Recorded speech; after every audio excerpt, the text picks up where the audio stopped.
Dah Kalamal, dalam video ini, kami dari kelompok 7 kelas A Hubungan Indonesia-Belanda akan membahas aspek-aspek penting yang kami temukan dalam film Max Havelaar. Film Max Havelaar dibuka dengan adanya aspek sosial, yaitu pada tahun 1850 di Java, Lebak, sekelompok utusan bupati datang mengambil paksa kerbau yang biasa digunakan untuk membajak sawah milik warga desa untuk dijadikan sebagai persembahan bagi bupati. Selanjutnya adalah aspek hukum. Utusan bupati menembak kepala seorang warga desa ketika ia sedang berusaha mengejar kerbaunya. Terdapat ketidakadilan hukum pada perilaku semena-mena ini karena ia tidak dikenakan sanksi hukum. Padahal pada masa itu pun tidak terdapat aturan tertulis yang memperbolehkan penguasa setempat untuk membunuh warga tanpa alasan yang jelas. Adegan kemudian menunjukkan adanya aspek agama, yaitu pada khotbah di sebuah gereja di Belanda. Pendeta mengatakan kita harus mengarang khotbah dan lagu yang dapat dilantunkan oleh para prajurit dan pelaut kita kepada orang-orang Jawa. Hal ini menunjukkan bahwa pendeta berusaha menggiatkan jemaatnya untuk menyebarkan agama Kristen melalui khotbah, nyanyian, dan juga Alkitab kepada masyarakat Jawa. Selanjutnya, aspek kesusastraan terdapat ketika Max Havelaar meminta kepada Batavus untuk menerbitkan tulisan-tulisannya. Di antaranya bertemakan tentang kopi yang berjudul Over the Coffee Culture in Manado, Over the Price van de Java Coffee, dan Op de Koffieveilingen van de Nederlandse Handelsvereniging. Kemudian terdapat aspek politik pada adegan makan malam antara asisten residen Lebak, Pierre Slotering dengan Bupati Lebak. Slotering menyampaikan keluhannya tentang kebijakan pemimpin setempat, di mana bupati yang selalu menuntut banyak ke Belanda karena terlalu banyak pajak, kerbau, dan juga kerja. Selain itu, terdapat aspek budaya, ketika bupati memberikan persembahan untuk Slotering dengan mendatangkan para penari wanita yang menampilkan tarian daerah Betawi dan diiringi dengan lantunan musik gamelan. Kemudian, adegan berikutnya adalah sampainya Max Havelaar di Manado. Max Havelaar menemukan penyimpangan yang dilakukan oleh orang Belanda setempat dalam bentuk verbal dan tindakan kasar kepada pribumi. Dalam adegan ini, aspek sejarah dan aspek sosial budaya dapat ditemukan. Adegan Max Havelaar menerima surat promosinya sebagai asisten residen di Lebak dapat dikategorikan sebagai aspek sejarah dan aspek politik. Adegan ini menunjukkan dugaan terkait praktik nepotisme di pemerintahan Hindia Belanda. Namun, Max Havelaar menyangkal bahwa Gubernur Jenderal Hindia Belanda tidak mempraktikannya. Pada kesempatan untuk berdiskusi dengan Gubernur Jenderal, keduanya menunjukkan keprihatinan yang sama terhadap feodalisme dan kolonialisme yang terjadi di Lebak. Kemudian, adegan berikutnya berkaitan dengan pembangunan infrastruktur di Jawa yang dapat dikategorikan sebagai aspek sejarah. Adegan ini menunjukkan minimnya pembangunan infrastruktur jalan pos yang tidak sampai ke Lebak. Di lain sisi, pembangunan jalan pos sudah menewaskan ribuan orang. Max Havelaar menyampaikan sumpahnya sebagai asisten residen yang baru di depan penduduk setempat dan para pejabat lokal Lebak. Dalam adegan ini, aspek sejarah dan politik dapat ditemukan dalam pernyataan janji Max Havelaar kepada pemerintah Hindia Belanda dan Bumi Putra. Dalam kedua adegan ini, janji yang diutarakan Max Havelaar kepada Lebak menggambarkan aspek sejarah dan politik. Max Havelaar berjanji bahwa ia akan menuntaskan kasus pemerasan dan pembunuhan yang dilakukan oleh para pejabat lokal dengan kekuatan kata-katanya. Penyimpangan yang dilakukan oleh para kepala mengakibatkan penduduk setempat memilih untuk meninggalkan Lebak. Rakyat diperlakukan layaknya seorang budak, lebih dari yang diperbolehkan secara hukum.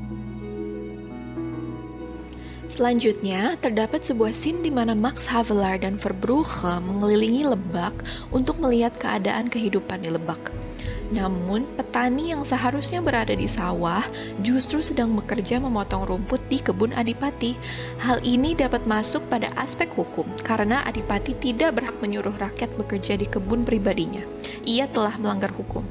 Tetapi Adipati dan Verbrugge mengatakan bahwa ini sudah menjadi kebiasaan dan sudah lama seperti ini. Kebiasaan yang telah lama inilah yang dapat masuk pada aspek sosial budaya dan sejarah. Lalu, adegan berikutnya adalah pengambilan kerbau milik rakyat secara paksa oleh Tuan Demang dan para pejabat lainnya. Ketika ditanya oleh Max Havelaar apakah rakyat bersukarela atau tidak untuk memberikan kerbau-kerbaunya kepada Tuan Demang, para rakyat tidak ada yang berani bicara. Hal ini dapat masuk ke aspek sosial budaya dan politik. Para rakyat memiliki kasta yang rendah, sehingga takut akan diserang oleh para petinggi. Dan ketika ada yang berani bicara jujur, para petinggi akan merampas pakaiannya yang mana melanggar hukum. Berikutnya adalah scene terungkapnya kematian Tuan Slaughtering dan terungkapnya korupsi yang sudah lama terjadi di Lebak. Ini dapat masuk pada aspek sejarah, politik, dan hukum. Kematian Slaughtering yang ternyata diracuni terjadi di masa lampau dan telah tercatat dokumentasinya. Alasan ia diracuni oleh bupati pun berlandaskan pada kepentingan politik golongan.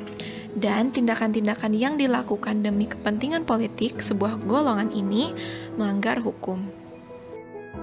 Selanjutnya terdapat scene yang menunjukkan bagaimana perwakilan residen yang memiliki kedudukan lebih tinggi diperlakukan dengan baik oleh pelayan-pelayan yang notabene-nya adalah seorang pribumi. Maka dari gambaran ini kita dapat melihat aspek pendidikan sekaligus aspek sejarah di dalamnya.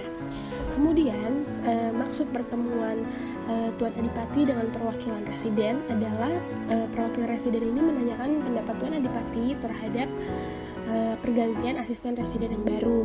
Berkaitan dengan hal tersebut, Tuan Adipati merasa tidak keberatan, namun perwakilan residen tetap memberikan sejumlah uang sebagai suap, di mana tindakan suap ini adalah tindakan yang melanggar hukum karena tindakan suap menunjukkan sebuah tindakan guna menjalankan kepentingan golongan agar si penerima turut membantu atas kelancaran maksud tersebut.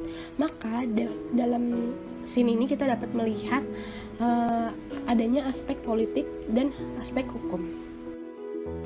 Salah satu tradisi di Indonesia adalah upacara adat, di mana upacara adat ini masih banyak dilakukan oleh masyarakat yang adat istiadatnya masih sangat kental ataupun oleh masyarakat di daerah. Salah satunya dengan upacara adat guna memperingati suatu hal yang dianggap sakral dan sebagai rasa penghormatan terhadap leluhur. Dari sini ini kita dapat melihat adanya aspek budaya dan sejarah. Selanjutnya, pembantaian, pembunuhan adalah suatu tindakan perampasan hak asasi manusia. Penembakan massal yang dilakukan oleh kaum rebellion pada warga yang mengakibatkan banyak sekali korban yang berjatuhan menunjukkan adanya pelanggaran terhadap aspek hukum. Pada akhir film Max Havelaar ini, kita dapat melihat tindakan Max Havelaar yang melakukan pemberontakan kepada Raja Willem III terhadap akibat-akibat yang timbul karena perbuatannya, terutama segala tragedi yang terjadi di daerah Lebak, Banten. Sekian pembahasan dari kelompok kami, kurang lebihnya kami mohon maaf. Terima kasih.